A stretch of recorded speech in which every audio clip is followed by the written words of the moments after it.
Bonsoir à tous. Le temps que le transparent s'ajuste, donc je me présente. Mon nom est Dominique Aubert. Comme annoncé précédemment, je suis professeur à l'Université de Strasbourg. Et d'abord, je voulais remercier le professeur Combe de me donner cette opportunité de présenter ce que l'on fait là-bas. Je suis membre de l'Observatoire astronomique de Strasbourg. Et ce soir, je vais vous parler de ma thématique scientifique qui est la simulation numérique de la formation des premières structures de l'univers, avec une application à ce qu'on appelle l'époque de réionisation. Alors j'espère qu'on va pouvoir... L'ajustement va se mettre en place. Voilà, super. Je vais vous parler en particulier de mon champ d'études privilégié, qui est une période de l'histoire de l'univers qui s'appelle l'époque de réionisation. Mon séminaire en fait va avoir trois parties. Donc, dans un premier temps, en fait, je vais parler de ce qu'est cette fameuse époque de réionisation. En fait, ça correspond à une des grandes transitions de l'histoire cosmique de l'univers. Donc, je vais essayer de vous expliquer dans cette première partie en quoi ça consiste, en particulier qu'est-ce que l'on sait de cette époque de réionisation et quels sont les enjeux qui y sont liés. Fondamentalement, et ce que j'expliquerai par la suite, c'est que c'est l'époque qui correspond à la formation des toutes premières structures, et par là j'entends formation des premières galaxies et formation en particulier des premières sources de lumière, des premières étoiles au sein des premières galaxies. Par ailleurs, dans un second temps, là je vous parlerai de quelque chose qui va avoir une saveur un petit peu plus technique, c'est que la modélisation, l'étude théorique de cette époque de réionisation passe actuellement beaucoup par l'utilisation de simulations numériques. Et ça, c'est ce que je fais au jour le jour. Et en particulier, l'étude de cette époque-là amène des nouveaux défis et amène des nouvelles solutions pour répondre à ces défis-là, d'un point de vue numérique, d'un point de vue de modélisation et de simulation. Et c'est ce que je vais expliquer dans cette deuxième partie-là. Et puis la dernière partie de ma présentation, elle fera un peu la synthèse des deux premières, c'est-à-dire que je vous montrerai quelques résultats qui ont été obtenus sur la physique de cette époque-là, obtenus à l'aide des moyens numériques de calcul.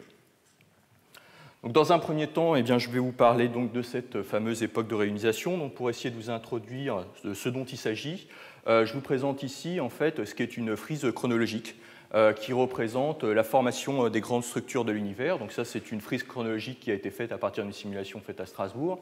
Nous, aujourd'hui, nous sommes ici. On est 13,8 milliards d'années après le Big Bang. Le Big Bang est quelque part ici à gauche. Et sur la partie gauche de la frise, ici, j'ai représenté la production, l'émission du fond diffus cosmologique qui a eu lieu 380 000 ans après le Big Bang. Et ce que vous voyez ici dans cette frise, donc le temps s'écoule de la gauche vers la droite, c'est l'émergence progressive de ce qu'on appelle les grandes structures de l'univers, représentées ici dans des teintes bleues. Vous voyez la distribution du gaz dans le cosmos. La dimension transverse ici de cette frise-là, c'est environ 300 millions d'années-lumière.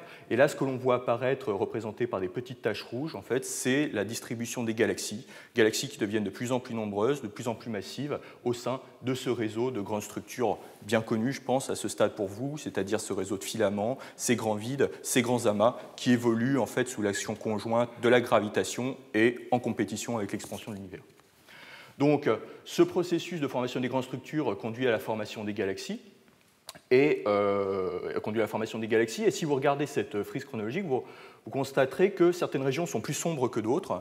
Le caractère sombre ou clair du pixel sur cette frise représente en fait l'état d'ionisation de la matière.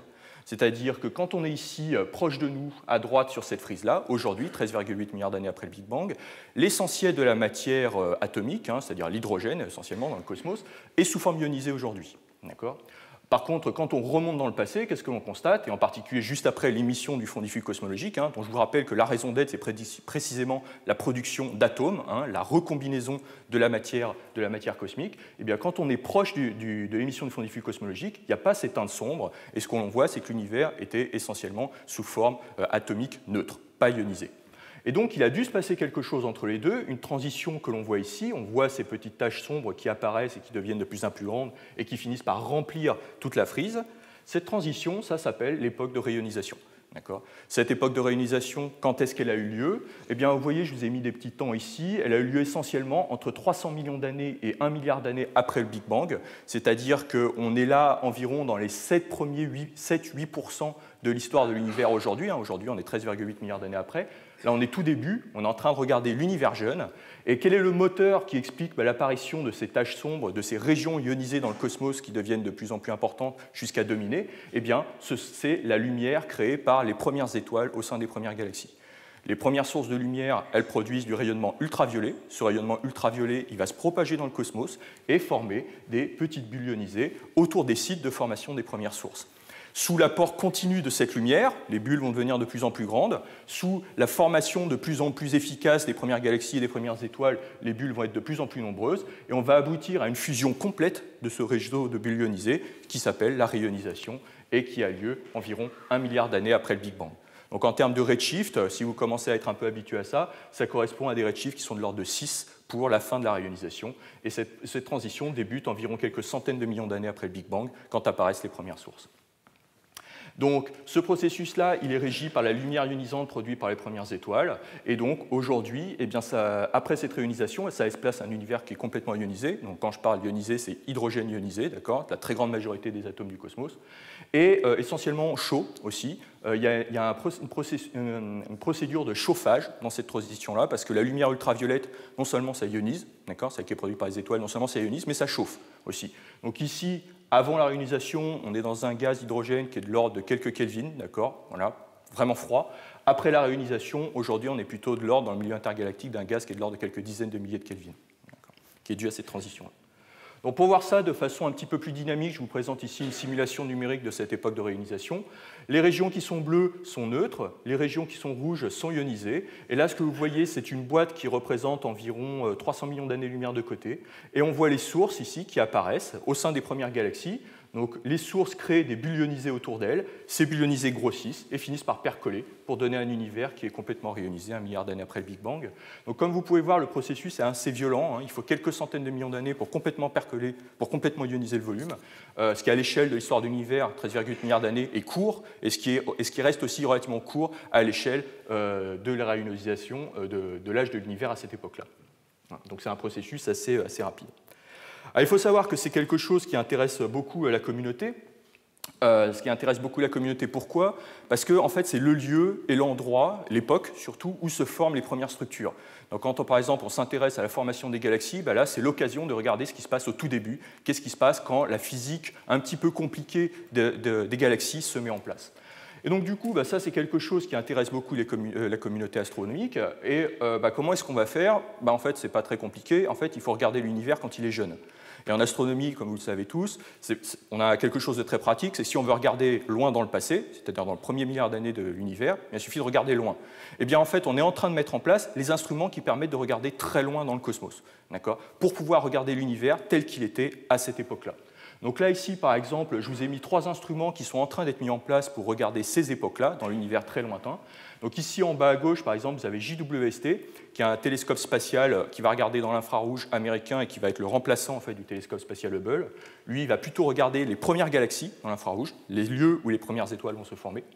En haut à droite, ici, vous avez le grand interféromètre radio SCA, qui va être construit sur 2 sites, en Australie et en Afrique du Sud. Alors, lui, cet instrument, qu'est-ce qu'il va regarder? Lui, il va regarder plutôt l'émission du gaz en train de se faire grignoter par le rayonnement des premières étoiles.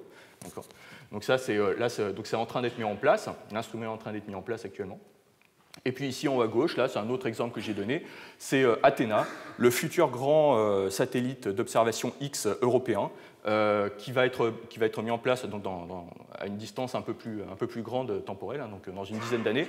Lui, il va regarder ce qui va se passer en rayon X à ces époques-là, et en particulier, il va regarder l'apparition des premiers noyaux actifs de galaxies, à cette époque-là, noyaux actifs de galaxies qui produisent aussi de la lumière, qui produisent aussi du rayonnement ionisant et qui peut-être contribuent à la réionisation. Alors ceci étant, ça c'est pour bientôt, mais c'est-à-dire c'est pas encore maintenant. Et en fait, pour être très franc, honnêtement, c'est pas grand-chose de cette époque-là. C'est-à-dire on sait que ça a eu lieu, on sait à peu près quand est-ce que ça a eu lieu, c'est ce que je vais essayer de vous expliquer après, mais c'est à peu près tout ce que l'on sait. Et c'est pour ça aussi qu'on développe les moyens qui permettent d'en savoir un peu plus sur cette époque de réionisation. Donc là, je vais essayer de vous décrire rapidement qu'est-ce qui nous fait penser que la réionisation a eu lieu et quand est-ce qu'elle a eu lieu, au travers de 2 sondes observationnelles qui sont assez astucieuses. La première, c'est ce qu'on appelle la forêt Lyman alpha. Donc peut-être que c'est quelque chose que vous avez déjà vu. Le principe est assez malin, je dois dire. L'idée est la suivante, c'est que vous êtes ici observateur et vous regardez un phare lumineux, très lumineux si possible, donc par exemple un quasar, un noyau actif de galaxie, ça envoie beaucoup de lumière. Vous le regardez ici à très grande distance, et celui-ci vous envoie de la lumière. Par exemple, il vous envoie de la lumière qui correspond au Lyman alpha, c'est-à-dire une des transitions de l'atome d'hydrogène. Donc vous le regardez, et vous faites un spectre, et en particulier, vous voyez une raie d'émission, ici, d'accord, qui est la raie Lyman alpha. Cette lumière, elle vient vers vous, mais cette lumière, elle va passer, par exemple, au travers d'un premier nuage ici, un nuage de gaz d'hydrogène qui contient quelques atomes neutres, d'accord, il n'en faut pas beaucoup, et ces atomes d'hydrogène, eh bien, ils sont capables aussi de faire cette transition, d'accord, donc ils sont capables d'absorber ce rayonnement-là. Mais le truc, c'est que ce nuage-là va percevoir la lumière du quasar décalée vers le rouge. Pourquoi il va voir ça, la lumière du quasar décalée vers le rouge? À cause de l'expansion de l'univers. Le résultat, c'est que ce nuage va absorber avec la même transition ce rayonnement-là, mais à une position décalée dans le spectre, ici. Il va faire une dent dans le spectre. Et puis, il y a une partie de la lumière qui va pouvoir continuer et qui va rencontrer un deuxième nuage. Ce nuage-là va aussi faire la même absorption. Mais le temps de parcours pour atteindre ce deuxième nuage, il est encore plus important que pour le premier. Donc il y a eu plus de décalage vers le rouge, donc il va aussi imprimer une dent dans le spectre, mais à une position encore plus décalée, qui est ici. D'accord ? Et ainsi de suite. Le troisième nuage va mettre une dent dans le spectre, mais un peu plus loin. Le quatrième nuage, une dent dans le spectre, encore un peu plus loin. Et ce processus-là, ce phénomène-là, quand on l'observe, c'est ce qu'on appelle la forêt Lyman alpha. Pourquoi? Parce que, en fait, dans un spectre, quand on regarde un vrai spectre maintenant de quasars, ça vous fait tout un réseau, comme ça, d'absorptions qui peuvent être très très nombreuses et qui vous donnent en fait littéralement la distribution de tous les nuages absorbants sur la ligne de visée qui est entre vous et ce phare lointain. Et quand on étudie ce genre de spectre-là, on est capable de dire où sont les nuages sur la ligne de visée et à quelle position, essentiellement. D'ailleurs, ici, vous avez deux spectres de quasars observés. Celui du bas, ici, c'est un quasar qui est très lointain. Donc, vous voyez, la forêt est très abondante. Il y a beaucoup d'éléments absorbants le long de la ligne de visée. Celui du haut, c'est un quasar qui est plus proche de nous, beaucoup plus proche de nous. Et comme il est plus proche de nous, il y a moins de nuages entre lui et nous, entre le phare et nous. Donc, du coup, il y a moins de forêt. Donc ça, c'est intéressant parce que ça nous permet de regarder la distribution des nuages qui sont capables d'absorber le long de la ligne de visée. Donc ça nous permet de regarder la distribution de gaz neutres, d'hydrogène neutre entre nous et ces phares-là. Du coup, qu'est-ce qui se passe maintenant quand on regarde des phares qui sont vraiment très très loin et qui en particulier sont dans des régions qui connaissent la réionisation et qui sont même antérieures à la réionisation? On obtient en fait ce type de diagramme-là, où ici vous avez une série de spectres de quasars.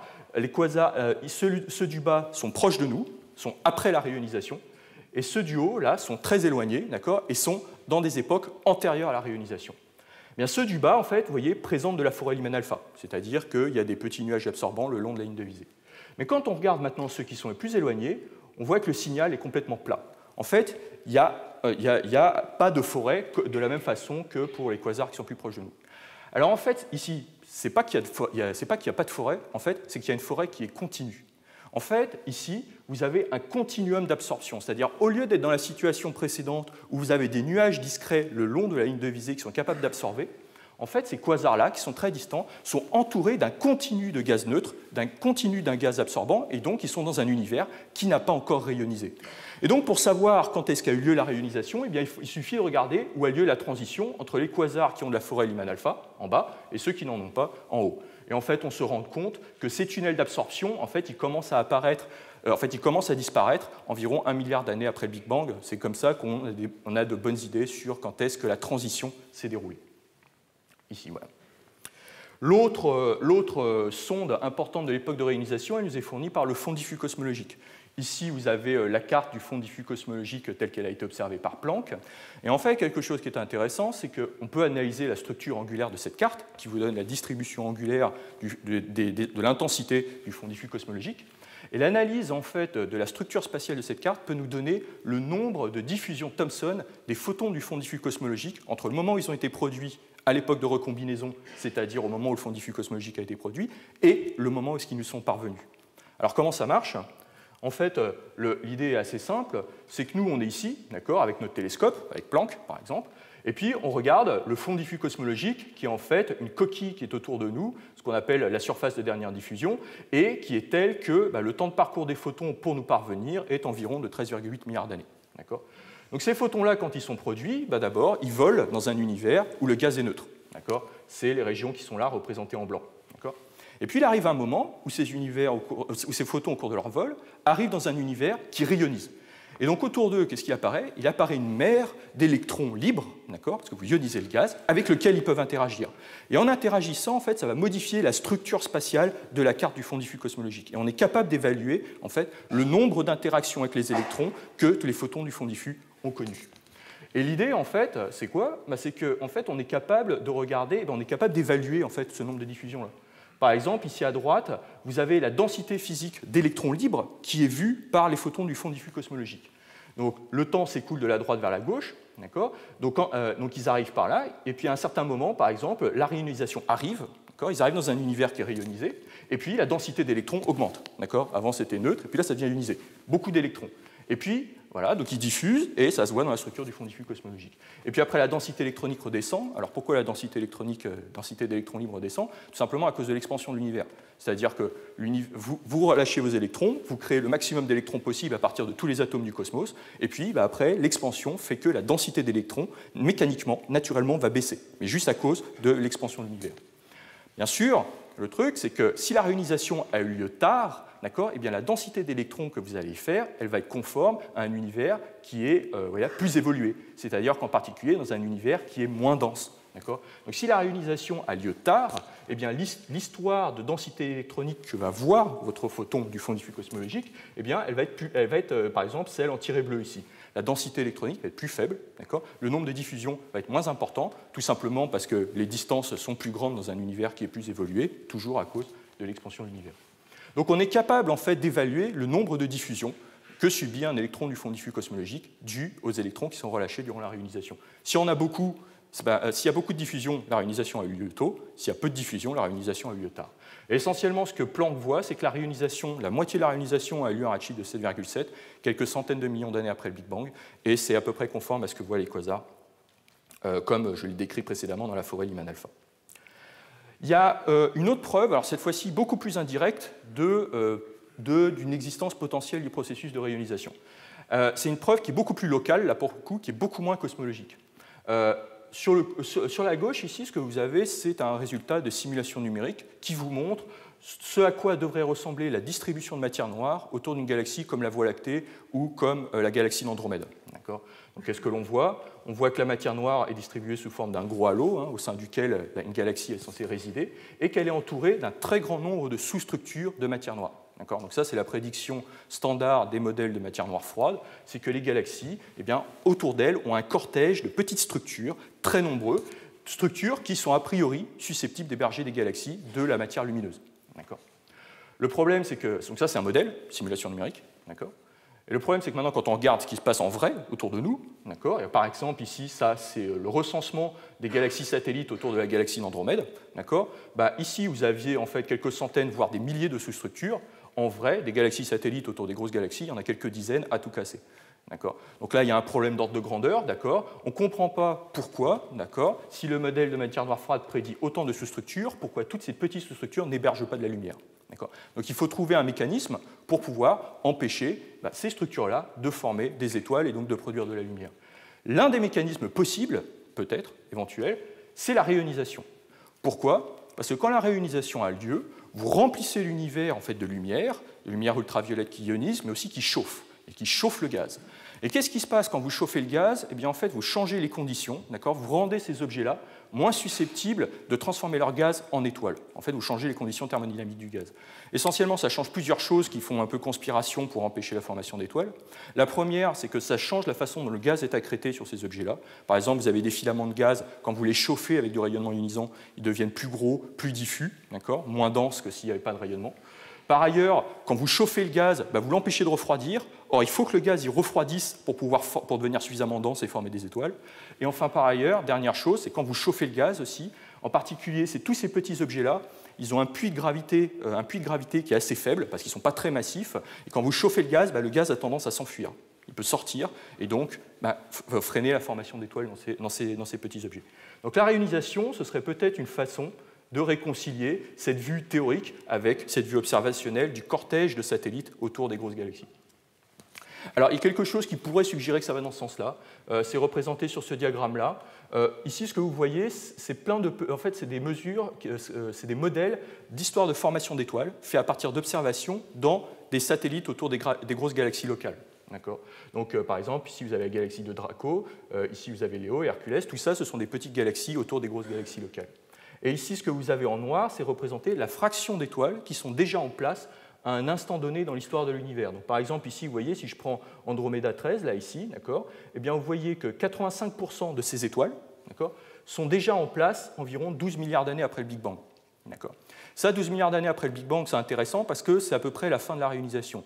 Donc, c'est comme si, en fait, si vous voulez, par exemple, la galaxie Andromeda 13, ici, elle n'a plus été capable de former d'étoiles après cet instant-là. Pourquoi est-ce qu'elle n'a plus été capable de former d'étoiles? Il y a plein de raisons possibles, mais la réunisation, ça peut en être un. Et il se trouve que la réunisation, ça a eu lieu à peu près à cette époque-là. Quand on regarde l'histoire de formation d'étoiles de ces petits objets-là, on a l'impression qu'il se passe toujours un peu quelque chose au moment où la réunisation a eu lieu, donc ça semble suggérer qu'il se passe quelque chose, que la réunisation, vous voyez, affecte le contenu stellaire de ces objets-là. Plus globalement, en fait, se pose la question de savoir c'est quoi les sources de la réunisation. Qu'est-ce qui produit les photons? Qu'est-ce qui produit le rayonnement qui fait changer l'état d'ionisation du cosmos? On ne sait pas trop, en fait. Honnêtement, aujourd'hui, on ne sait pas trop. En particulier, ce que vous avez ici, vous voyez, c'est un diagramme qui est assez bien fait, qui vous représente... Alors, vous voyez, ici, en haut, vous avez l'âge de l'univers, depuis le Big Bang. Donc ici, c'est les périodes les plus reculées, 400 millions d'années après le Big Bang. Ici, c'est les périodes un peu moins reculées, 1 milliard d'années après le Big Bang. Et ici, ce que vous avez, en fait, c'est la brillance des galaxies. Et en fait, ça, c'est le recensement de toutes les galaxies qu'on connaît aujourd'hui à ces époques-là, qu'on voit à ces époques-là. Alors, qu'est-ce qu'on voit? On voit que plus on va dans les périodes reculées de l'histoire de l'univers, eh bien, moins on en voit des galaxies. Ça, c'est normal, parce qu'elles sont dures à voir. Et puis, non seulement moins on en voit, mais je ne sais pas si vous voyez, mais ça remonte un petit peu comme ça, c'est-à-dire qu'on a tendance à biaiser vers les galaxies les plus brillantes. C'est-à-dire que forcément, les galaxies qu'on voit très très loin, ce n'est pas la galaxie lambda de base, c'est la galaxie qui envoie beaucoup de lumière. Donc, on a une vue biaisée de cette chose-là. Tout ça pour vous dire qu'on a une assez mauvaise connaissance. Vous voyez, il y a très peu d'objets ici, pour un âge d'univers de 500 millions d'années. On a une assez mauvaise connaissance observationnelle des galaxies qui sont à cette époque-là et de la quantité de lumière qu'elles peuvent produire. Et en particulier, on se pose des questions. Donc, par exemple, quelle galaxie contribue le plus au budget de photons? Est-ce que c'est les très grosses galaxies très brillantes, mais qui sont peu nombreuses? Ou bien est-ce que c'est les petites galaxies peu brillantes, mais qui sont très nombreuses? Donc, on ne sait pas aujourd'hui. Et puis, on peut se poser la question, de toute façon, si on prend toutes les galaxies et ce qu'on croit être leur production de rayonnement, est-ce qu'elles sont capables de réioniser l'univers? Est-ce qu'elles sont capables de cracher assez de photons compte tenu du nombre d'atomes d'hydrogène qu'on sait est disponible dans le cosmos? Et puis, une autre question que moi je n'aborderai pas ce soir, mais par exemple, on se pose la question, quelle est la contribution des noyaux actifs de galaxies qui produisent aussi des photons dans ce processus-là? Donc les grandes questions qu'on a, c'est celle-ci. Quelle réionisation est produite par les premières galaxies? Quelle est la géométrie de la réionisation, vous voyez, de ce réseau de bulles ionisées qui percolent? Quelle est sa chronologie, sa rapidité, etc. Donc ça, c'est de la cosmologie, c'est une question de cosmologie, c'est l'univers dans sa globalité. Et puis, il y a une autre question, c'est la question un peu opposée, c'est quelles premières galaxies sont façonnées par la réionisation? Parce que, comme je vous ai montré, le rayonnement va affecter le contenu stellaire des galaxies. Donc, comment est-ce que les galaxies elles-mêmes sont affectées par ce processus à très grande échelle? Le contenu stellaire, etc. Donc là, c'est plutôt de la physique des galaxies. Et en fait, globalement, c'est un problème en fait, compliqué, dans un univers jeune, qui n'est pas vraiment le nôtre. Le nôtre a beaucoup plus évolué. Celui qui est autour de nous, il a 13,8 milliards d'années, mais on est en train de regarder l'univers distant très jeune, qui ne nous ressemble pas beaucoup. Et puis, dans des conditions, comme c'est un univers qui ne nous ressemble pas beaucoup, on a parfois du mal à faire des modèles avec. Donc l'idée, c'est qu'on essaie de répondre à ces grandes questions, et moi, l'activité à laquelle je participe, c'est d'essayer de répondre à ces grandes questions, mais via la production de simulations numériques, et c'est ce que je vais vous expliquer maintenant. Alors comment est-ce qu'on fait maintenant une simulation numérique de cette époque de réionisation, et quels outils on développe pour faire ça? Alors je vais commencer juste par vous présenter les simulations numériques de l'époque de réionisation. Ici, vous avez une simulation qui s'appelle CODA 1 AMR, que j'ai faite en début 2017, et qui vous montre ici, vous voyez en bleu, la distribution de gaz dans un cube d'univers qui fait environ 300 millions d'années-lumière de côté, aujourd'hui. Donc ici, vous voyez le réseau de grandes structures de l'univers, qui est bien connu. Vous avez des petites galaxies qui sont représentées ici comme des points rouges. Et superposées, vous voyez des teintes rouges qui vous représentent en fait les régions les plus chaudes à la fin de la réionisation. Parce que ça vous montre en fait la distribution de matière et la distribution de température 1 milliard d'années après le Big Bang, donc en fin de réionisation. Et qu'est-ce que l'on voit? Eh bien, on voit qu'il y a des régions qui sont plus chaudes que d'autres, qui sont représentées ici en rouge. Et si vous regardez bien, en fait, elles sont anticorrélées avec les structures les plus complexes de la distribution de matière qui est en dessous. Vous voyez, les régions les plus complexes, c'est celle-ci, celle-ci, celle-ci, c'est là, les filaments, c'est là que les galaxies apparaissent. Mais les régions qui sont encore chaudes en fin de réionisation, en fait, ce sont celles qui sont loin des galaxies, c'est plutôt les vides. Alors la raison, en fait, elle est relativement simple, c'est que la lumière, en fait, elle est produite dans les galaxies, elle est produite dans les régions complexes des grandes structures, elle est produite ici. La lumière, il lui faut un certain temps pour se propager et arriver dans les régions vides, dans lesquelles il n'y a pas de galaxies. Les régions vides, c'est celle-ci. Donc ça veut dire qu'en particulier, ces régions-là, ce sont les dernières à avoir vu du rayonnement arriver, et donc ce sont les dernières à avoir chauffé. Alors que les régions qui sont proches des structures complexes, elles ont chauffé très tôt, parce que les étoiles sont apparues à cet endroit-là. Et donc, ce qui se passe, c'est que ces régions-là, elles ont chauffé tôt, et elles ont commencé à refroidir tôt, à cause en particulier de l'expansion de l'univers. Ces régions-là, elles ont vu le rayonnement arriver tard, elles ont chauffé tard, et elles sont encore chaudes 1 milliard d'années après le Big Bang. C'est pour ça que c'est elles qu'on voit comme étant chaudes. Donc ça, c'est une simulation numérique. C'est 30 000 processeurs et 4096 GPU, et je vous expliquerai ce que c'est par la suite, qui ont tourné en fait sur le supercalculateur américain Titan. C'est 20 millions d'heures de calcul, 400 téraoctets de données, donc ça, c'est des gros calculs, et c'est des choses que l'on fait à l'Observatoire de Strasbourg. Autre simulation que nous avons fait à l'Observatoire de Strasbourg, c'est les simulations qui ont été faites par un de mes collègues, Pierre Oswirk, qui vous représente ici une frise temporelle de l'époque de réionisation. Alors ça, c'est une simulation qui a été faite avec d'autres outils que nous avons développés là-bas. C'est des volumes de données, c'est des quantités de calcul qui sont très importantes, 40 millions d'heures de calcul, 2 pétaoctets de données, c'est très très gros, 2 pétaoctets de données. Par exemple, vous avez peut-être entendu parler d'un futur observatoire qui va s'appeler le LSST. Le LSST, c'est un grand observatoire américain qui va faire tout le ciel tous les 2 jours. C'est quelque chose qui est très important pour la communauté du big data. Les physiciens des particules vont aider les astronomes. Il y a beaucoup de gens qui se mettent en place pour essayer de résoudre, de traiter le volume de données qui va être fait par le LSST. Ça, c'est 100 nuits de LSST. C'est 100 nuits de LSST qu'on étudie essentiellement à 2 à l'Observatoire astronomique. Pierre Oswirk et son thésard, Joe Lewis, que je salue s'il me regarde. Donc l'idée, c'est quoi? C'est qu'il faut des codes pour pouvoir produire ce type de simulation-là. Et il y a un mot-clé qui est important, c'est hydrodynamique radiative. C'est-à-dire que là, on est dans une situation où la lumière joue un rôle très important, et il faut être capable de faire de la physique de la propagation du rayonnement. La lumière, elle est créée, elle se propage, elle interagit avec la matière, elle a une influence sur le gaz qui se structure au sein de ces boîtes d'univers, et donc il faut être capable de faire cette hydrodynamique radiative dans des simulations numériques. Et c'est ce que je vais essayer d'expliquer un petit peu rapidement maintenant. Donc l'idée, si on veut faire une simulation cosmologique comme je vous ai présenté, c'est qu'il faut être capable de modéliser en simultané plusieurs processus physiques. Donc forcément, il faut de la gravitation, qui va aider à structurer la matière. Il faut inclure les effets de l'expansion de l'univers. Ici, on est très intéressé par la dynamique du gaz, de l'hydrogène, donc il faut faire de la mécanique des fluides, de l'hydrodynamique. Il faut faire de la chimie, en fait de la thermochimie précisément, parce que ce gaz, par exemple, il va ioniser, il va recombiner, il va chauffer, il va refroidir avec des processus thermodynamiques, donc il faut être capable de modéliser ça aussi. Il va falloir avoir des modèles sous gris pour, par exemple, fabriquer des étoiles à partir du gaz, et surtout, il va falloir être capable de faire, je l'ai mis en gras ici, ce qu'on appelle du transfert radiatif. Le transfert radiatif, c'est la physique de la propagation de la lumière et de son interaction avec la matière. Et bien sûr, alors tout ça est couplé, tout ça interagit avec tout, la gravité influence l'hydrodynamique influence la formation stellaire influence le transfert radiatif, etc. Donc il faut être capable de faire ça de façon couplée. Et comment est-ce qu'on fait ça de façon couplée? L'une des voies pour pouvoir traiter ce problème dans toute sa complexité, à l'aide de principes premiers, si j'ose dire, c'est d'utiliser ce qu'on appelle des simulations numériques et d'utiliser des ordinateurs. Donc l'idée, c'est de faire comment? Juste pour vous expliquer un tout petit peu la saveur de la chose, c'est qu'on prend toutes les lois de la nature telles qu'on pense, celles qu'on pense être pertinentes pour le problème qui nous intéresse, on les numérise et on les met sous une forme qui est compréhensible par l'ordinateur. Je vais essayer de développer ça un tout petit peu plus par la suite. Alors c'est des équations différentielles, c'est des équations différentielles qu'on fait résoudre à l'ordinateur, mais c'est des équations différentielles. Et comme c'est des équations différentielles, il faut des conditions initiales, pour pouvoir résoudre le problème et dire quel est l'état de mon univers 1 milliard d'années après le Big Bang. Ces conditions initiales, par quoi elles sont données? Elles sont données par essentiellement la distribution de matière telle qu'elle est vue par Planck, telle qu'elle est vue par les expériences du fond diffus cosmologique. Donc on utilise des conditions initiales qui sont conformes à l'état d'univers tel qu'il est observé, et aux époques les plus reculées. Et puis on fait tourner la machine et on obtient des résultats, et donc on peut simuler 1 milliard d'années de rayonisation et regarder quels sont les processus importants et ceux qui doivent être anticipés en vue des prochaines observations.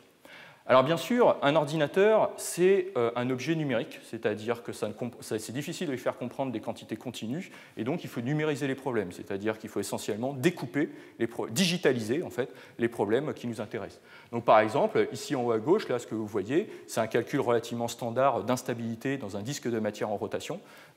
Eh bien, la matière, ici, a été digitalisée, segmentée, si j'ose dire, en particules. Donc on fait suivre à nos ordinateurs la dynamique de particules, où ces particules interagissent entre elles suivant différentes lois, gravitation, hydrodynamique, etc. Mais on segmente la matière, on la numérise.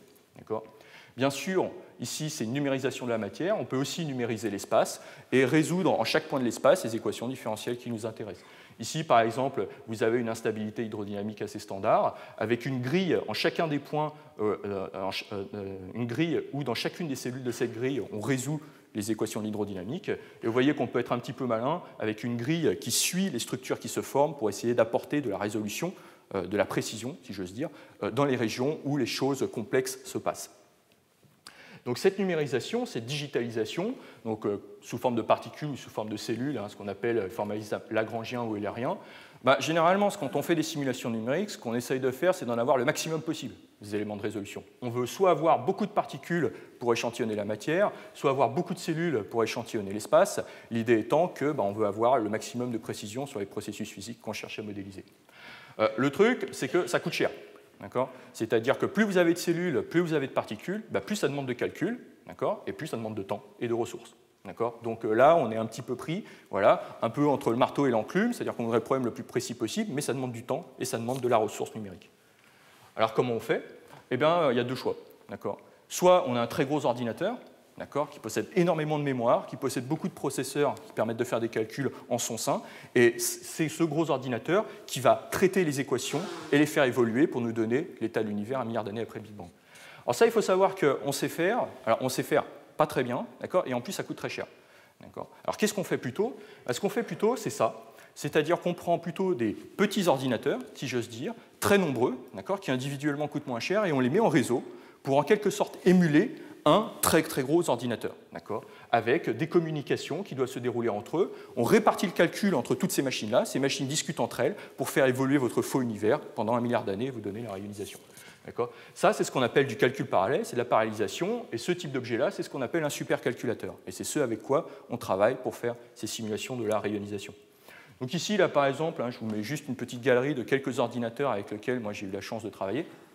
Par exemple, en haut, là, c'est le supercalculateur Curie. Donc, Curie, c'était une des machines du CEA. Donc, elle a été décommissionnée il y a peu de temps. Elle a été remplacée par une nouvelle machine, Joliot-Curie, qui est environ 4 fois plus puissante.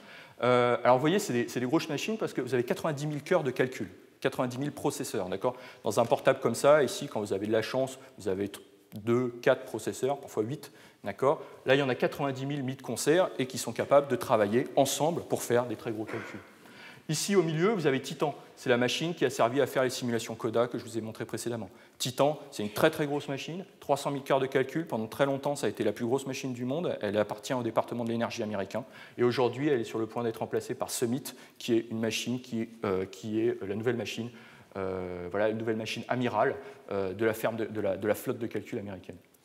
Celle qui est en bas à gauche, ici, je vous la montre. Alors, pour le coup, elle est obsolète. Alors, je ne sais même pas si elle marche encore. Je vous la montre parce qu'elle me permet quand même de parler rapidement d'une petite problématique intéressante. Vous voyez, c'est Mare Nostrum. Alors, Mare Nostrum, pendant très longtemps, ça a été la plus grosse machine européenne. Elle est sur le campus de l'Université de Barcelone. Alors, vous voyez les machines, là, et elles sont encasées, en fait, dans une pièce de verre. Alors, pourquoi? Tout simplement parce que quand vous mettez beaucoup de processeurs comme ça ensemble, ça chauffe. Ça produit beaucoup d'énergie, et si ça chauffe trop, ça ne marche plus. Donc il leur faut un environnement climatisé. Il faut être capable de garder ces machines-là à des températures raisonnables pour qu'elles puissent marcher. Il faut savoir que quand vous commencez à traiter avec des supercalculateurs qui rassemblent plusieurs milliers, voire centaines de milliers de processeurs, en fait, ça devient des machines quasi vivantes. C'est-à-dire que des fois elles marchent, des fois elles ne fonctionnent pas très bien, des fois elles marchent parfaitement, vous ne savez pas très bien pourquoi, des fois elles ne fonctionnent plus, vous ne savez pas très bien pourquoi non plus. Et en particulier, il faut essayer de les bichonner, ces machines-là, et en particulier leur donner un environnement thermique qui est raisonnable. On noterait en particulier que cette machine-là, elle a été placée dans une chapelle qui est sur le campus de l'Université de Barcelone. Alors pourquoi? Parce qu'une chapelle, intrinsèquement, ça a aussi des bonnes propriétés thermiques. Il fait frais dans une chapelle, vous avez des gros murs, ça marche bien. Et voilà, cette chapelle sur le campus de l'Université de Barcelone a longtemps hébergé le plus gros supercalculateur européen qui s'appelait Mare Nostrum. Alors les Espagnols ont fait les choses bien parce qu'avant de mettre la machine, ils ont désacralisé la chapelle quand même, histoire de faire les choses dans le bon ordre.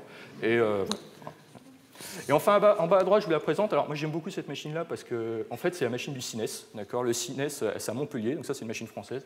Oxygène, 85 000 cœurs, donc vous voyez, ce n'est pas forcément ce qu'il y a de plus gros, mais c'est une machine qui fonctionne très bien et c'est la machine qui est de l'enseignement supérieur, si j'ose dire. Donc, c'est un peu la machine des universités. Très bonne machine sur laquelle je tourne actuellement. Alors, il faut savoir qu'en fait, en astrophysique, il y a une tradition, en fait, quasiment depuis le début, de faire du calcul numérique de façon intense. Il y a une raison simple à ça, c'est qu'on ne peut pas faire d'expérience de laboratoire, on n'a pas de paillasse. Les calculateurs, les ordinateurs, c'est ce qui se rassemble, les simulations numériques, c'est ce qui ressemble plus à de l'expérience de labo pour l'astrophysique. Et en fait, il y a une tradition depuis longtemps dans la communauté astrophysique d'utiliser les supercalculateurs, les moyens de calcul disponibles partout, au maximum de leurs possibilités. Juste pour pouvoir illustrer ça, ici, on va juste se concentrer sur le diagramme de droite. Ça vous représente, en fonction des années, la taille des plus grosses simulations cosmologiques qui étaient faites par la communauté en général. Donc ici, vous avez le nombre d'éléments de résolution, le nombre de cellules ou le nombre de particules. Et ce que l'on voit, en fait, c'est que c'est une tendance. Alors, vous voyez, on arrive à faire des simulations qui sont de plus en plus grosses.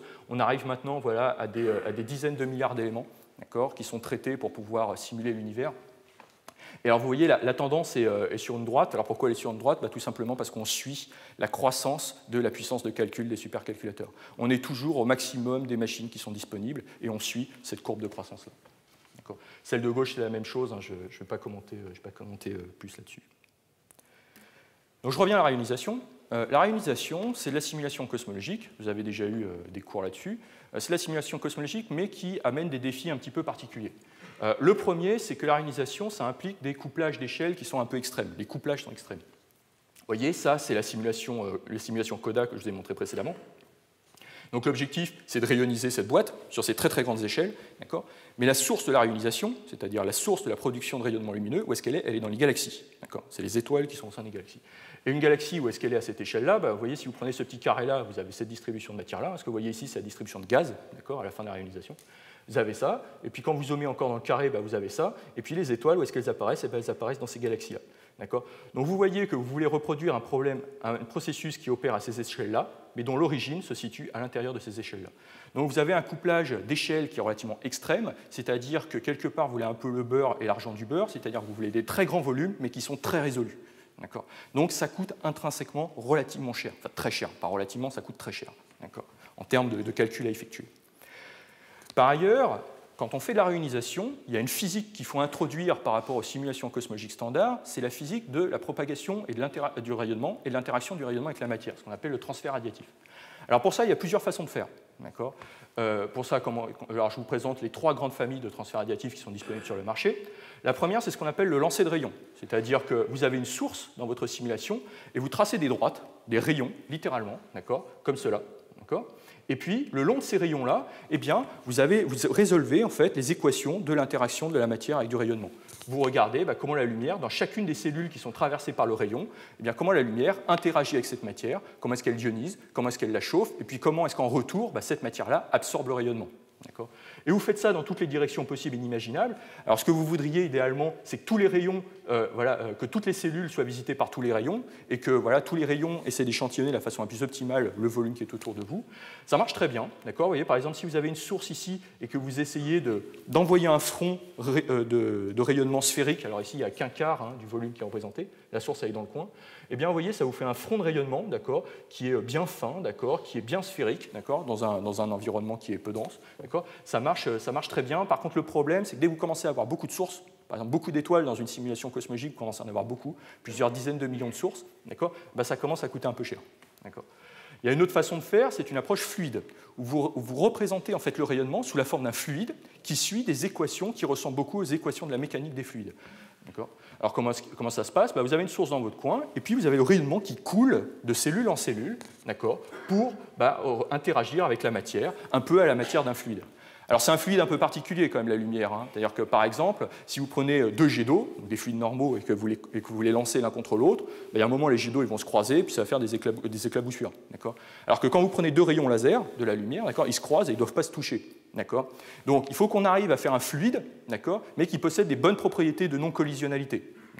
Parce que sinon, votre fluide de photons, il va surtout ressembler à un fluide de liquide, enfin un liquide, quoi, et ça, c'est pas très intéressant. Alors on arrive à le faire, c'est pas parfait, mais ça a un avantage, c'est que ça nous permet d'utiliser des méthodes numériques développées depuis des dizaines d'années pour la mécanique des fluides. Et en particulier, un des inconvénients, vous voyez, c'est que c'est un peu diffusif. Vous voyez, c'est le même problème là. Vous voyez, le front là, qui était bien fin, représenté en rouge, et là, il devient un peu épais. C'est le côté diffusif de la méthode. Et enfin, il y a une dernière méthode qui est le Monte Carlo, où là, pour le coup, le rayonnement est représenté sous forme de paquets de photons. C'est-à-dire que vous lancez des photons, vous échantillonnez de façon pseudo-aléatoire votre rayonnement, et puis vous envoyez des paquets de photons, et vos paquets de photons, ils partent, et ils interagissent avec la matière quand un paquet de photons rencontre de la matière.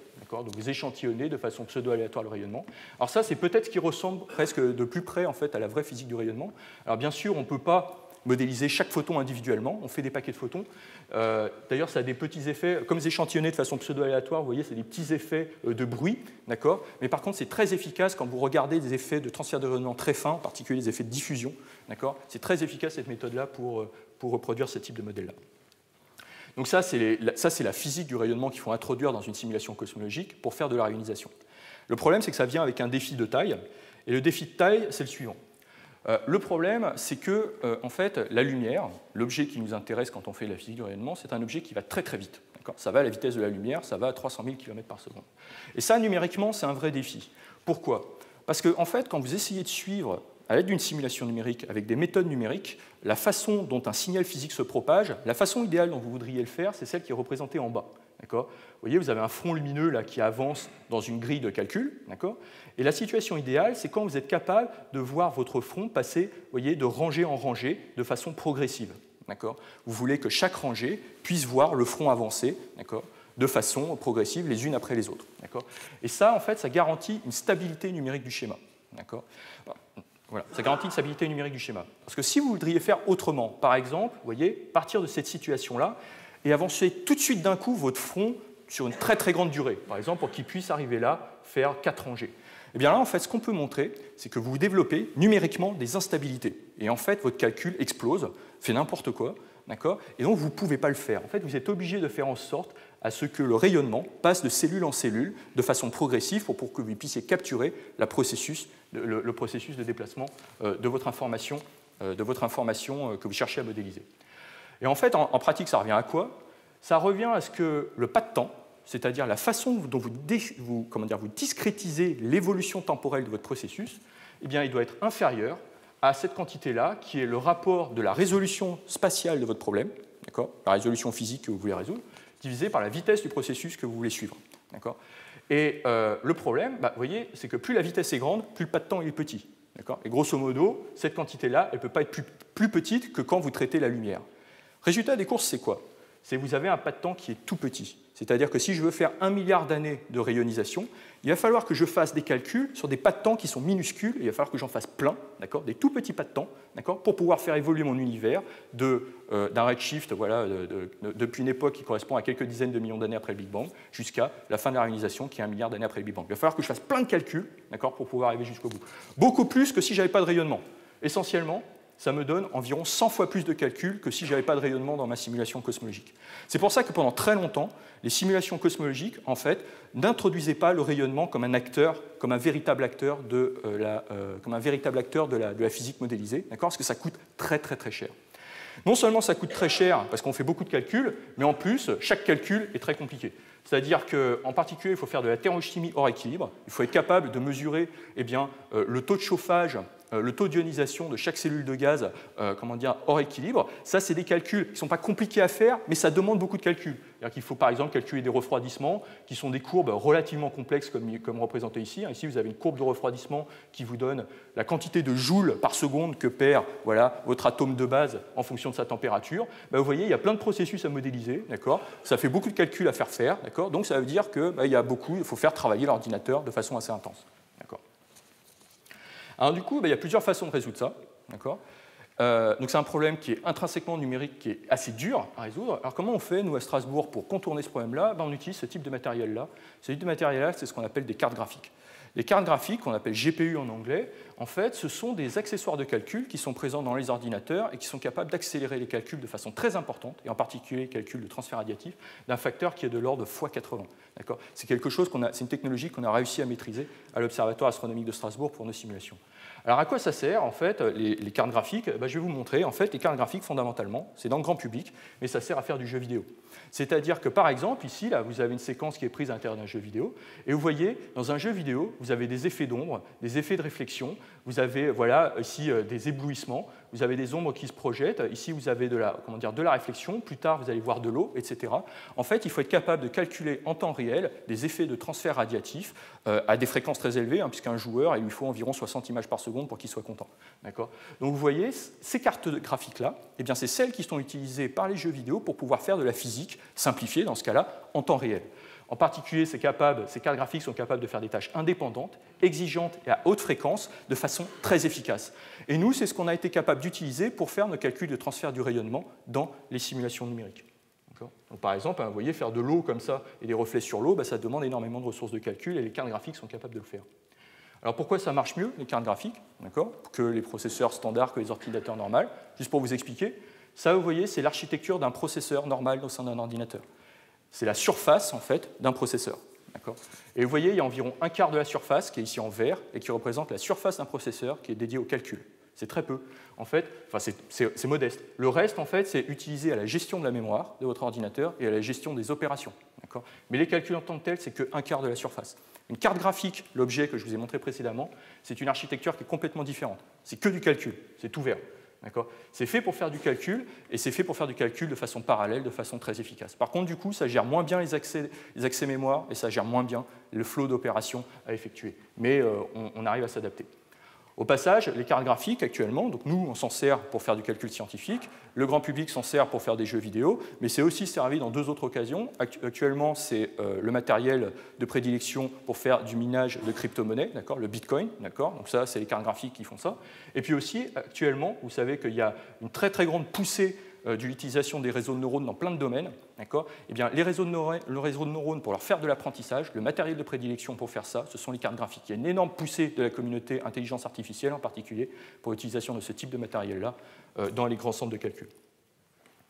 Donc voilà, ça c'est juste pour vous montrer que, vous voyez, cette simulation-là que je vous ai montrée tout à l'heure, c'est la première simulation sur une centaine de cartes graphiques qu'on a été capable de faire avec les outils que j'ai développés. Ça date de 2010. Ici à droite, vous avez un graphe qui vous représente le temps qu'il faut pour faire une simulation d'une certaine taille de rayonisation. En rouge, c'est ce que vous aviez sur des ordinateurs normaux, des processeurs normaux. Plus c'est gros, plus ça demande du temps, ça c'est normal. Par contre, quand on passe sur carte graphique, on a gagné un facteur 80. C'est-à-dire qu'on va 80 fois plus vite sur les cartes graphiques comparé aux processeurs normaux. 80 fois plus rapide, c'est-à-dire qu'un calcul qui prend un peu moins de 3 mois, vous le faites en une journée. Donc ça change beaucoup de choses, et c'est ce qui nous a permis de faire des grandes simulations, ou alors de faire plein de petites simulations pour faire de l'exploration, par exemple, pour essayer de comprendre des processus, pour changer des paramètres, ce genre de choses-là. Et par exemple, les simulations CODA que j'ai montrées précédemment, c'est environ entre 4000 et 16 000 GPU qui travaillent de concert pour faire la propagation du rayonnement au sein de nos univers synthétiques. Donc, du coup, donc là, c'est la dernière partie de ma présentation. Maintenant, je vais vous montrer quelques résultats qu'on a obtenus avec ce type de matériel-là. Alors, par exemple, le premier, c'est celui-ci. Donc ça, vous voyez, ça, c'est un film qui vous montre ce qui se passe à l'intérieur d'une des simulations CODA. Ce que vous voyez ici, c'est la distribution de la quantité de rayonnement en chacun des points de cette simulation-là. Donc là, on voit la réalisation en train de procéder. Vous voyez les galaxies qui apparaissent et qui sont entourées de lumière, qui sortent des étoiles qui s'y forment, et puis on va laisser le temps s'écouler, et on va voir qu'à la fin, la simulation va complètement se remplir de lumière, c'est-à-dire que la rayonisation aura été terminée. Et quand on regarde dans le détail, alors je ne sais pas si vous voyez, moi je le vois très bien d'ici, mais ça scintille. Vous voyez que vous avez des chapelets de sources qui apparaissent et qui redisparaissent un petit peu comme une guirlande de Noël. Alors ça, en fait, c'est un processus qui, au sein de notre modèle, procède de la façon suivante. C'est que vous avez une étoile qui apparaît et qui va émettre de la lumière. Cette lumière, elle va chauffer et ioniser le gaz autour d'elle, mais comme ça va chauffer et ioniser le gaz qui est juste autour, ça va empêcher d'autres étoiles d'apparaître. Donc du coup, qu'est-ce qu'il faut pour que ce gaz au voisinage puisse former des étoiles? Il faut attendre que la première étoile s'arrête et meure. Donc elle s'arrête, elle meurt. Le gaz va pouvoir retrouver les conditions qui lui permettent de former des étoiles, et vous avez une autre génération qui va apparaître. Et il va falloir attendre que cette nouvelle génération meure pour qu'une suivante apparaisse. Et donc, du coup, vous avez des étoiles en fait, qui tuent les générations d'étoiles suivantes, et c'est ça qui produit en fait, cet effet de Chapelet qu'on voit dans cette simulation-là. C'est un exemple, vous voyez, du rayonnement produit par les étoiles qui empêche la formation d'étoiles dans les autres galaxies. Et vous voyez, à la fin, là, c'est complètement rayonisé, et on ne voit plus que les fluctuations qui se baladent, les fluctuations de rayonnement qui se baladent à très grande échelle. Alors, si on veut être un tout petit peu plus quantitatif, je me focaliserai uniquement sur le graphe de gauche. Ici, vous voyez, ce sont des courbes qui vous montrent le taux de formation d'étoiles des galaxies, c'est-à-dire le nombre de kilogrammes d'étoiles qu'elles fabriquent par an, essentiellement, en fonction de la masse des galaxies qui sont formées dans ces simulations-là. Et qu'est-ce que l'on voit? Alors, vous voyez, essentiellement, on voit que ça va depuis en bas à gauche jusqu'en haut à droite, c'est-à-dire qu'une galaxie, plus elle est massive, plus elle forme d'étoiles. Donc ça, c'est relativement naturel. Par contre, ce qu'on constate, vous voyez ici, quand on regarde les galaxies les moins massives, celles qui font entre 100 millions et 1 milliard de masses solaires, alors là, c'est la masse totale, donc c'est masse de matière noire comprise, eh bien, on voit que la formation d'étoiles, les courbes rouges et noires, elles s'affaissent un peu. Alors, les courbes rouges et noires, en fait, c'est les mesures, mais faites après la rayonisation, alors que les courbes vertes, qui est juste au-dessus, là, c'est la courbe avant la rayonisation. Eh bien, on voit qu'après le passage de la rayonisation, ça s'affaisse un peu, c'est-à-dire que la formation d'étoiles, elle est coupée, elle est supprimée, un tout petit peu supprimée, dans les objets de faible masse. On fabrique moins d'étoiles dans les petites galaxies, c'est le processus que je vous ai montré avant avec le film. Alors pourquoi ça marche surtout dans les petites galaxies, ce processus de suppression? Tout simplement parce que les petites galaxies, en fait, elles ont peu de matériaux à l'intérieur d'elles, donc du coup, elles ont du mal à s'écranter du rayonnement extérieur qui leur arrive dessus et qui supprime la formation d'étoiles. Les grosses galaxies, elles ont beaucoup de matériaux, elles arrivent à écranter certaines régions, au moins à l'intérieur d'elles. Les petites, elles se font flasher, elles se font complètement chauffer, ioniser, et éventuellement elles perdent leur gaz. En plus, elles sont très légères, comme je vous ai dit, donc elles ont du mal à capter le gaz, et donc c'est elles qui subissent le plus la modération de la formation d'étoiles au cours de la rayonisation. Un autre résultat, plus récent, celui-ci, ça c'est une simulation qui a été faite par des collègues de l'Université de Cambridge avec des outils qu'on a développés à Strasbourg. Ici, vous voyez, vous avez la frise temporelle d'une simulation numérique. Alors en haut, c'est le gaz, la quantité de gaz ionisé. Alors quand c'est bleu, c'est ionisé, en rouge, c'est neutre. Vous voyez, le temps s'écoule de la droite vers la gauche. Ici, vous êtes 650 millions d'années après le Big Bang. Ici, 1 milliard d'années après le Big Bang. Donc ici, c'est la quantité de gaz ionisé. Donc vous avez de plus en plus de gaz ionisé, c'est la rayonisation. Ici, c'est la température, ça devient de plus en plus chaud. Et puis ici, c'est la quantité de lumière, vous avez de plus en plus de lumière. Si vous regardez ce diagramme-là, en fait, vous regardez que la rayonisation est finie très tardivement. En fait, après 1 milliard d'années après le Big Bang, c'est des redshifts qui sont relativement bas, 5,5. C'est plus bas que ce que je vous ai annoncé au début. Alors pourquoi est-ce qu'on a fait ce type de simulation-là? Et pourquoi en fait, mes collègues pensent que c'est probablement un bon scénario de la rayonisation? C'est parce que pendant très longtemps, en fait, les simulations numériques ont eu du mal à reproduire ce qu'on appelle la diversité qu'on observe dans les forêts Lyman alpha. Les forêts Lyman alpha, vous vous souvenez, c'est ce que je vous ai montré tout à l'heure. Vous regardez un phare et vous regardez le nombre d'absorbants, la quantité de gaz neutre le long de la ligne de visée. Observationnellement, qu'est-ce qu'on voit? Eh bien, on voit ici, alors ici c'est en fonction du redshift, c'est-à-dire c'est en fonction de la distance du phare, eh bien l'opacité typique qui est mesurée le long de la ligne de visée. Chacun des points rouges ici, c'est une observation vers un quasar. Et ce que l'on voit, c'est qu'il y a une très grande dispersion de la quantité de gaz absorbant sur la ligne de visée. Si vous prenez des objets qui sont à z égale 6, par exemple, il y en a certains qui possèdent une opacité qui est à ce niveau-là, et il y a d'autres objets qui ont une opacité qui est beaucoup plus élevée, alors qu'ils sont dans le même univers, a priori, à la même époque. Et ça, c'est quelque chose qu'on a eu énormément de mal à reproduire avec les simulations numériques. On n'arrivait pas à reproduire la diversité des cas de figure dans l'opacité des forêts Lyman alpha. En fait, maintenant, on arrive à le faire. On arrive à le faire, mais à une condition, c'est qu'on fasse une rayonisation qui soit plus tardive que ce qu'on anticipait précédemment. Si on fait une rayonisation plus tardive, les grandes structures ont le temps d'évoluer plus que si la rayonisation est précoce. Vous avez un plus grand nombre de cas de figure dans la distribution de matière et vous arrivez à reproduire cette grande variété. Autre résultat plus récent, là pour le coup que j'ai fait moi-même il n'y a pas très longtemps, je me suis posé la question de savoir si je prends des galaxies actuelles, 13,8 milliards d'années après le Big Bang, quelle est leur histoire de rayonisation passée? C'est-à-dire en particulier, qu'est-ce qui s'est passé pour, par exemple, la galaxie d'Andromède qui est juste à côté de moi aujourd'hui? Qu'est-ce qui s'est passé pour elle il y a 12 milliards d'années durant l'époque de rayonisation? Et j'ai essayé de regarder en particulier quand est-ce que les galaxies d'une certaine masse aujourd'hui, quand est-ce qu'elles ont été rayonisées? J'ai regardé ça dans des simulations numériques. Et j'ai obtenu en fait la courbe qui est représentée en rouge, qui vous dit l'instant à laquelle une galaxie a été rayonisée en fonction de sa masse actuelle. Donc, par exemple, vous voyez, si vous prenez un objet de 10 puissance 13 masse solaire, aujourd'hui, alors 10 puissance 13 masse solaire, c'est très gros, d'accord? Là, on est limite dans la masse galaxie, d'accord? C'est le gros groupe, le petit Zama, d'accord? Qu'est-ce qu'on voit? Eh bien, on voit que les objets massifs, aujourd'hui, ils ont réionisé beaucoup plus tôt que les objets moins massifs. On va se concentrer sur la courbe rouge, hein, excusez-moi, d'accord? Donc, là, les objets très massifs ont réionisé très tôt, 300 millions d'années après le Big Bang. Les objets moins massifs ont réionisé plus tard, environ 700 millions d'années après le Big Bang. Alors, pourquoi? Ça, en fait, ça se comprend assez naturellement. C'est les objets qui sont très lourds aujourd'hui, ce sont les objets qui se sont formés en premier dans l'histoire de croissance des grandes structures, et c'est les objets qui ont hébergé les premières sources, qui ont hébergé les premières étoiles. Donc c'est eux qui ont été réionisés en premier. Les galaxies moins massives, ils ont commencé à se former plus tard, ils ont formé des étoiles plus tard, et donc ils ont réionisé plus tard. C'est la tendance que l'on voit ici. Et puis quand on prend même les galaxies encore moins massives, aujourd'hui, de l'ordre de 10 puissance 8, 10 puissance 9 masse solaire, vous voyez, la courbe rouge passe au-dessus du trait noir, et le trait noir, c'est l'époque de réionisation globale en fait, de l'univers. Donc il y a même des galaxies qui ont réionisé après l'époque de réionisation moyenne de l'univers, les plus petites galaxies. Alors pourquoi? Parce qu'en fait, les plus petites galaxies aujourd'hui, elles n'ont pas formé d'étoiles, donc elles ont dû être réionisées de l'extérieur. Il a fallu qu'il y ait un front de rayonnement qui réionise. Donc il a fallu que la lumière arrive jusqu'à elle. Et puis quand la lumière est arrivée jusqu'à elle, ça prend du temps de réioniser une galaxie. Et donc vous avez même des galaxies qui ont réionisé plus tard que l'univers dans sa globalité parce que ça a pris un certain temps. Par ailleurs, on note une très grande variabilité. C'est-à-dire, par exemple, si vous prenez une galaxie aujourd'hui qui fait 10 puissance 12 masse solaire, une Voie lactée, eh bien, il y a des galaxies qui ont réionisé 200 millions d'années après le Big Bang, et il y en a d'autres qui ont réionisé 600 millions d'années après le Big Bang. C'est une très très grande diversité de cas, alors qu'aujourd'hui, ça donne le même objet. Donc ça prouve que c'est un processus quand même relativement complexe à comprendre. Une chose aussi que je peux vous montrer rapidement, c'est que, vous voyez, dans ma simulation, dans mes simulations numériques, il y a des analogues de vraies galaxies. C'est-à-dire qu'en fait, la distribution de matière est réglée pour que ça forme dans ma simulation, ici, un amas qui est un amas de Virgo. On en a parlé précédemment dans le cours qu'a fait Madame Combe, juste ici, l'amas de Virgo, enfin, un amas de Virgo synthétique. Il y a ici en bleu une Voie lactée synthétique, et il y a ici en rouge une galaxie d'Andromède synthétique. Vous savez à peu près les bons rapports de masse, les bonnes distances, etc. Et ce qui est représenté ici en couleur, c'est l'époque de réionisation des différents points de ma simulation. En rouge, c'est les régions qui ont réionisé tôt, et en bleu, c'est les régions qui ont réionisé tard. La première chose qu'on constate, c'est que les contours d'époque de réionisation du l'amas de Virgo n'empiètent pas sur ceux du groupe local, c'est-à-dire l'ensemble Voie lactée galaxie d'Andromède.